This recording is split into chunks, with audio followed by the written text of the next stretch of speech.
धन्यवाद अध्यक्ष महोदय। इस बिल पर प्रारंभ करने से पहले मैं आपका ध्यान असम में हुए बाढ़ और वहां पर लगभग 70 व्यक्तियों की मौत की तरफ आकर्षित करता हूं और इस सदन से बड़ी पीड़ा मन से, बड़े दुखी मन से केंद्र सरकार से असम के लोगों के लिए एक विशेष पैकेज की मैं गुजारिश करता हूं। सर, मैं शुरुआत करता हूं इस बिल से। और अभी हमने आदरणीय मंत्री जी के वक्तव्य सुना और उनके बात और इस संशोधन वाले बिल का विवरण पढ़ के साफ साफ पता चल जाता है कि ये सरकार शिक्षा विभाग को लेकर गंभीर नहीं है, सुधार नहीं लाना चाहती। ये सिर्फ एक दिखावा का बिल है, क्योंकि ये बिल एक संशोधन बिल है।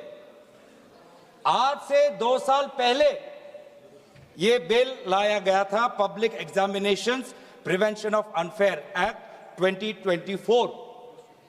उस समय में भी एक यूजीसी ये नीट के 2024 के परीक्षा को लेकर पूरे देश भर में लोगों के मन में व्यापक चिंता थी। उस समय में भी इसी तरह आज जैसे मंत्री जी कह रहे हैं, सरकार ने इस बिल का इंट्रोडक्शन करते हुए ये कहा कि ये बहुत ही एक ऐतिहासिक कदम है, एक बहुत बड़ा कदम है और इससे शिक्षा विभाग सुधरेगा और इससे परीक्षा में जो पेपर लीक होते हैं अब नहीं होगा, अब किसी का साहस नहीं होगा। ऐसे कड़े दंड उस समय सरकार ने कहा कि 2024 के बिल में वो लाए हैं। तो जो 2024 के नीट यूजी पेपर लीक पे जो तहकीकात हुई,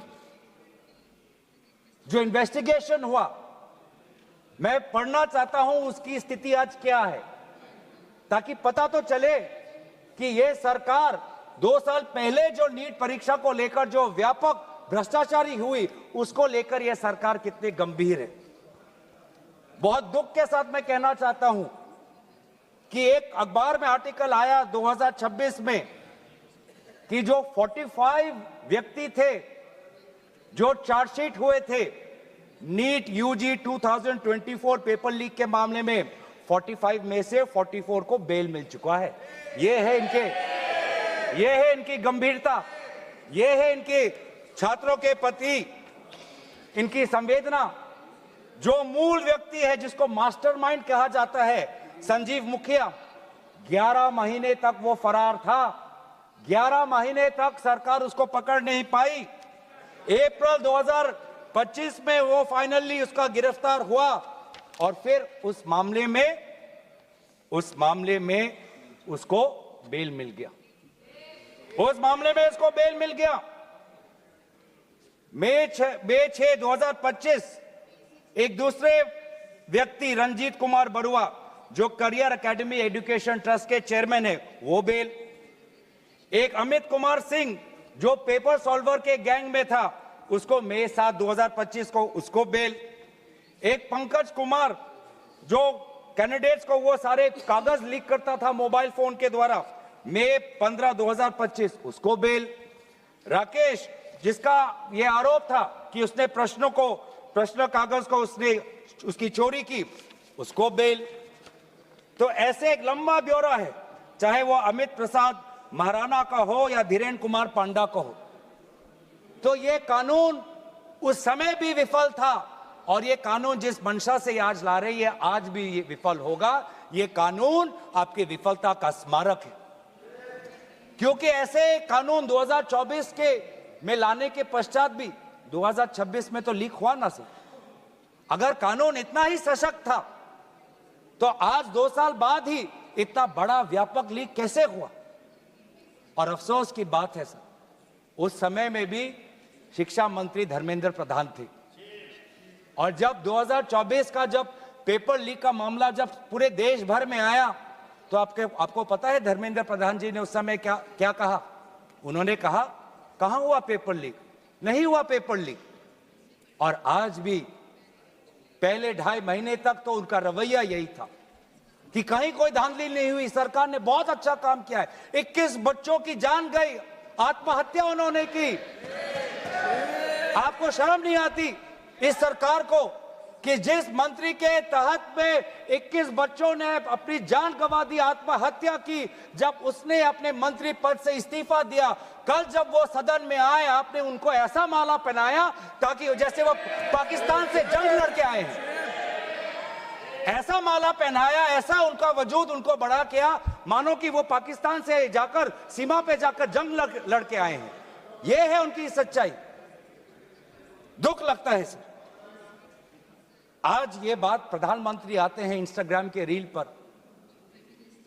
वो अलग बात है कि जो पहली कैबिनेट बैठक हुई उस कैबिनेट बैठक में शिक्षा को कैसे सुधारा जाए, पेपर माफिया को कैसे खत्म किया जाए, पेपर सेटर के माफिया को कैसे खत्म किया जाए, पेपर सॉल्वर के माफिया को कैसे खत्म किया जाए, टेस्टिंग सेंटर के माफिया को कैसे खत्म किया जाए, प्रिंटिंग प्रेस के माफिया को कैसे खत्म किया जाए, कोचिंग सेंटर के माफिया को कैसे खत्म किया जाए, सिलेबस कैसे स्कूल के सिलेबस के साथ मिले, आउट ऑफ सिलेबस परीक्षा के पेपर ना आए, सीबीएसई के ओएमआर में धांधली न हो, इन सब चीजों पर व्यापक चर्चा करने के बजाय प्रधानमंत्री मोदी जी कहते हैं इंस्टाग्राम पर और ध्यान दो, इंस्टाग्राम पर और ध्यान दो।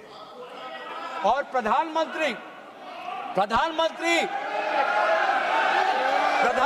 जब आते हैं हाई पावर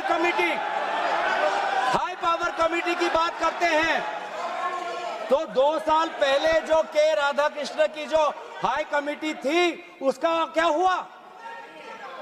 2 साल हाई कमेटी आपने गठन की, प्रधानमंत्री केंद्र सरकार के निरीक्षण में एक हाई कमेटी बनी, के राधाकृष्ण फॉर्मर इसरो के चेयरमैन।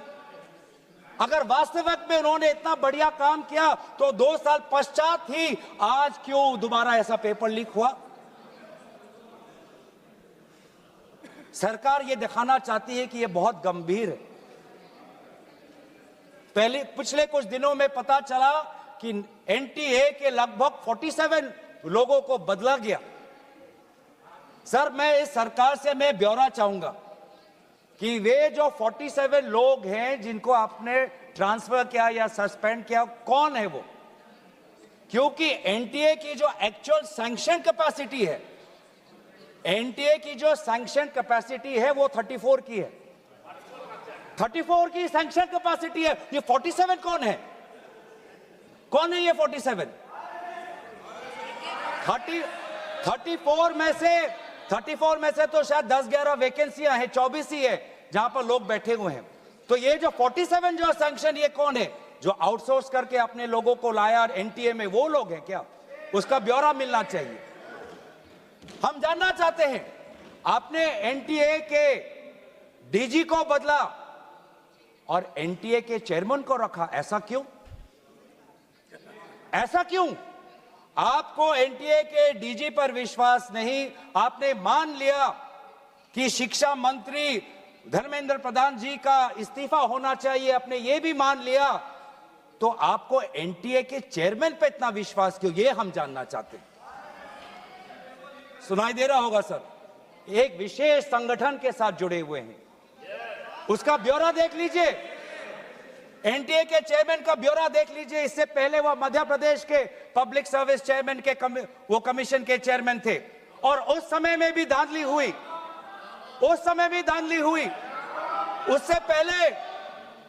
उससे पहले वो छत्तीसगढ़ में भी पब्लिक सर्विस कमीशन में चेयरमैन थे, उस समय में भी धांधली हुई। ऐसे इतने धांधली से जुड़े हुए व्यक्ति को आज भी इतने पेपर लीक होने के पश्चात भी आपकी सरकार बचा रही है, आपकी सरकार बचा रही है। जिस एनटीए के द्वारा 21 बच्चों ने आत्महत्या की, आज भी वो चेयरमैन बचा हुआ है। क्यों? क्योंकि वो एक विशेष संघ के साथ जुड़ा हुआ है। और यही दर्शाता है कि आप शिक्षा विभाग में आप सुधार नहीं चाहते, क्योंकि आरएसएस के लिए शिक्षा विभाग बहुत ही महत्वपूर्ण विभाग है। मैंने कोई असंसदीय बात नहीं की।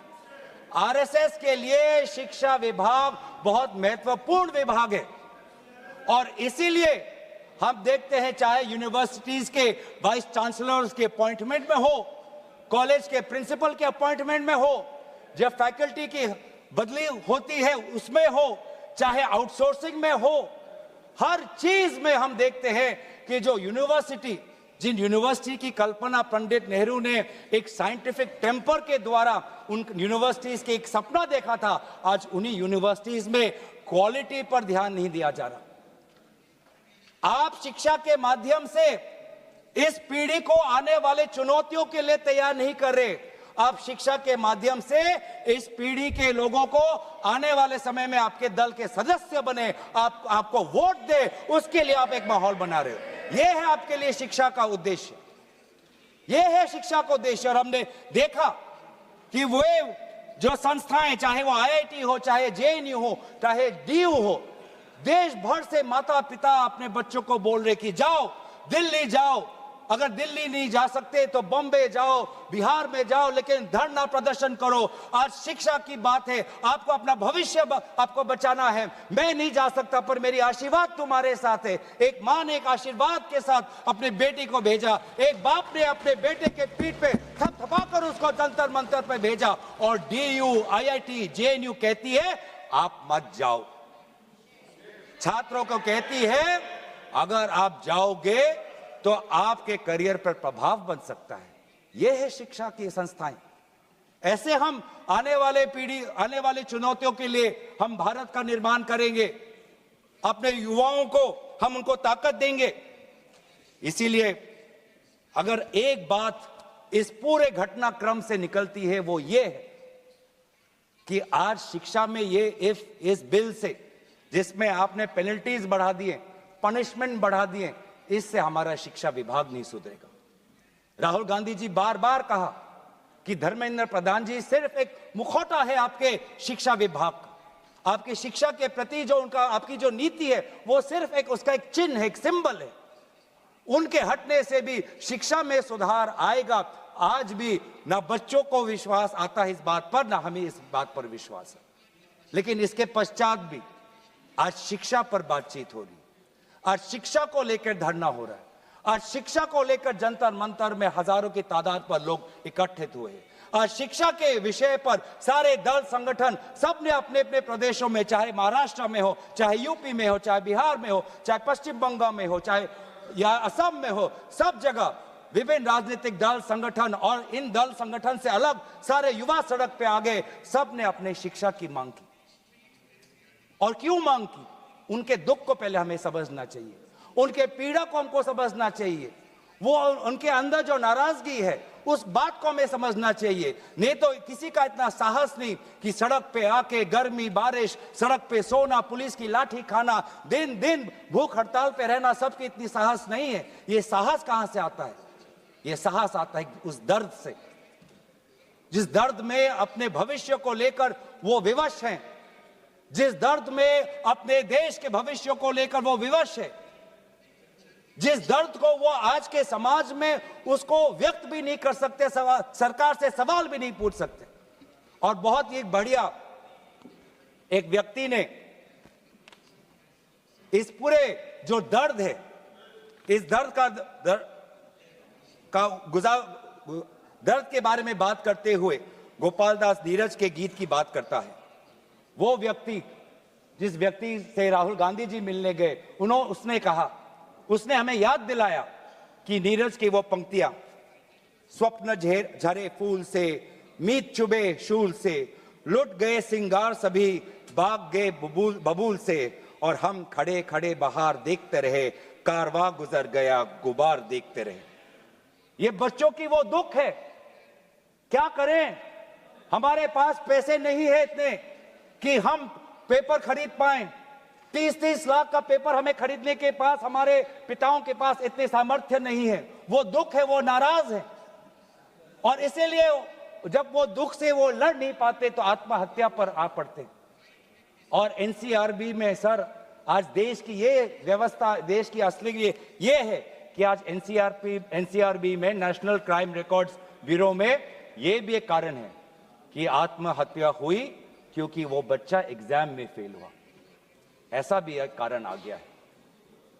बच्चों की आत्महत्या, छात्रों की आत्महत्या लगभग 1 लाख से ऊपर बढ़ चुकी है। 1 लाख से ऊपर, जिसमें से 2000 ने तो साफ साफ कहा है, 2400 ने साफ साफ कहा है कि मैं फेल हो गया और इसीलिए मैं सुसाइड ले रहा हूं।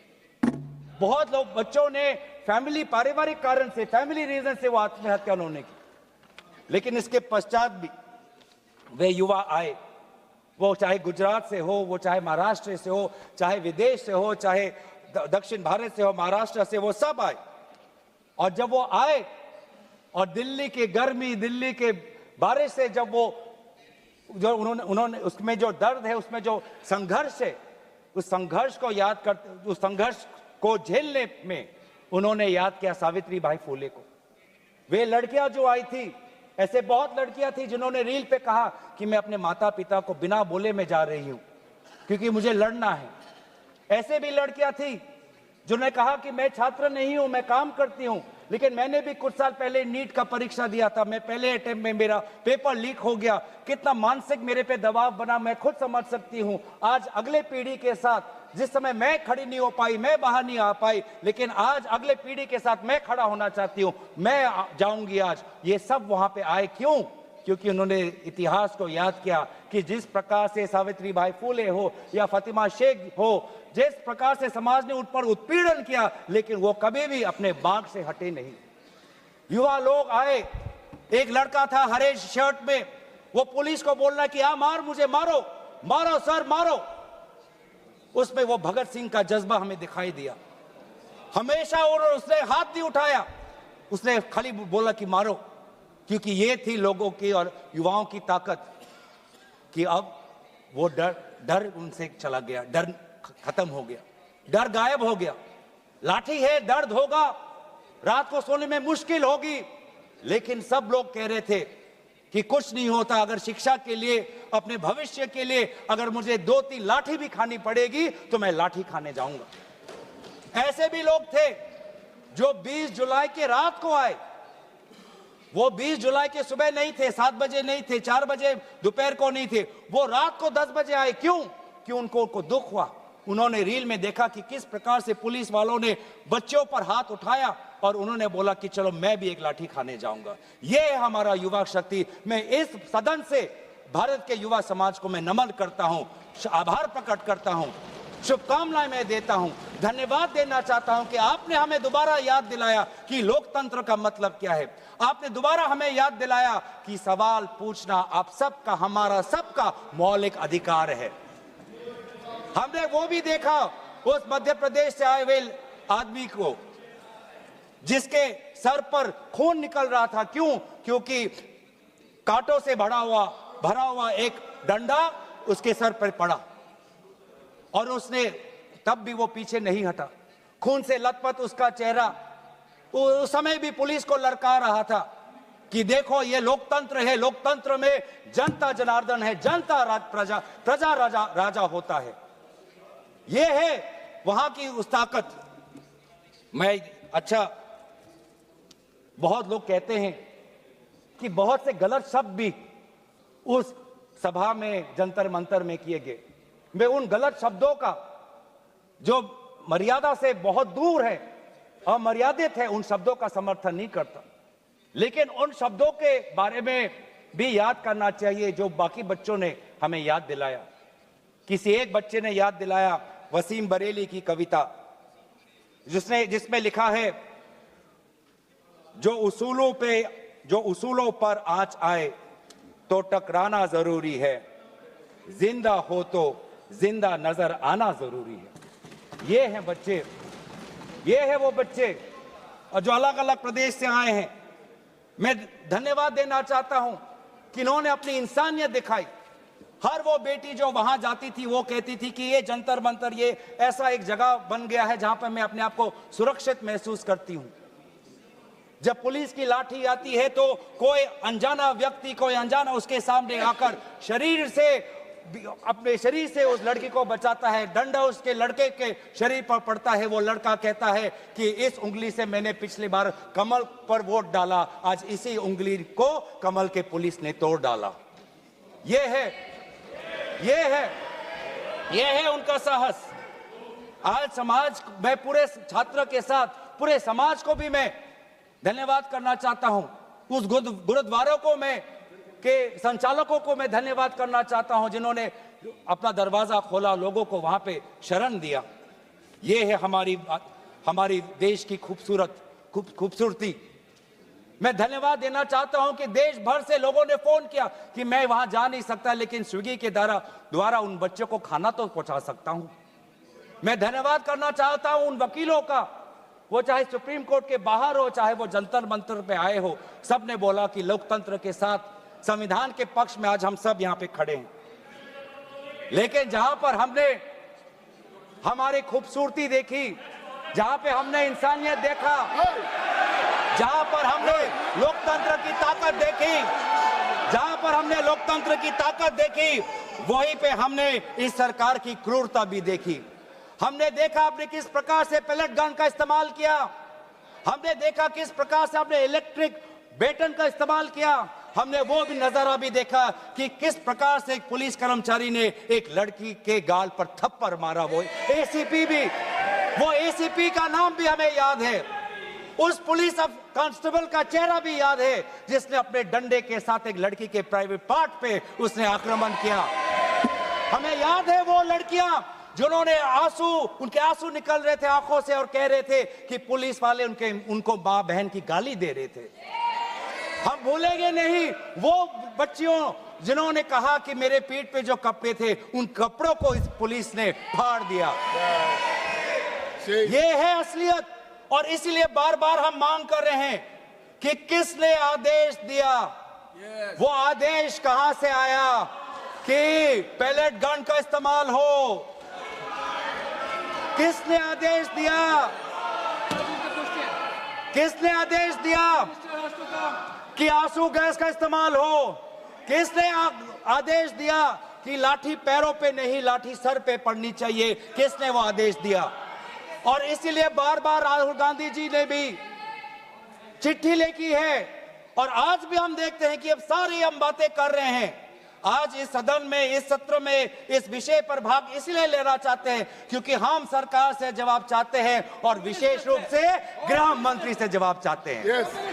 गृह मंत्री से हम जवाब चाहते हैं। मेरा कहना है सर, गृह मंत्री से हम जवाब चाहते हैं। यहाँ पर बैठे हैं सर, आज ये बिल क्यों आया है, ये बिल क्यों आया है, ये बिल क्यों आया है, ये बिल क्यों आया है समझना चाहिए। ये बिल इसलिए आया है कि गृह मंत्री के द्वारा भेजी हुई पुलिस लोगों के हौसले को कुचल नहीं पाई, इसीलिए ये बिल आया है। आपने उस धरना को खत्म नहीं कर पाया, इसलिए ये बिल आया है। हमने देखा ना सिर्फ दिल्ली में, बिहार में आपने AK-47 का इस्तेमाल किया। ये नौबत है। हमने इसीलिए मैं लोगों का धन्यवाद करना चाहूंगा, और धरना प्रदर्शनकारी के साथ है जिन्होंने एक और हमें बहुत ही खूबसूरत गीत याद दिलाया, दिनकर का। अब जो सिर पर आ पड़े नहीं डरना है, जन्म में है तो 2 बार नहीं मरना है। ये जो लोगों ने आज जो संदेश दिया है लोकतंत्र में, दोबारा उन्होंने आज हमारे ऊर्जा जो दी है, इसके लिए सारे विपक्षी दल, हम भारत के युवा समाज के साथ है, छात्र समाज के साथ है, वे सारे जिन्होंने संघर्ष किया उनके साथ है। और आज भी अब चाहते हैं कि गृह मंत्री आए और सदन के अंदर बोले कि क्यों आपने पुलिस के द्वारा बच्चों पर ये दुर्व्यवहार किया, बच्चों के पर आपने आक्रमण किया, और बच्चों के साथ आज उनके आंसू निकलते हमने देखने पड़े। इन सभी बातों के साथ मैं अपने वाणी को विराम देता हूं। धन्यवाद। सुश्री बांसुरी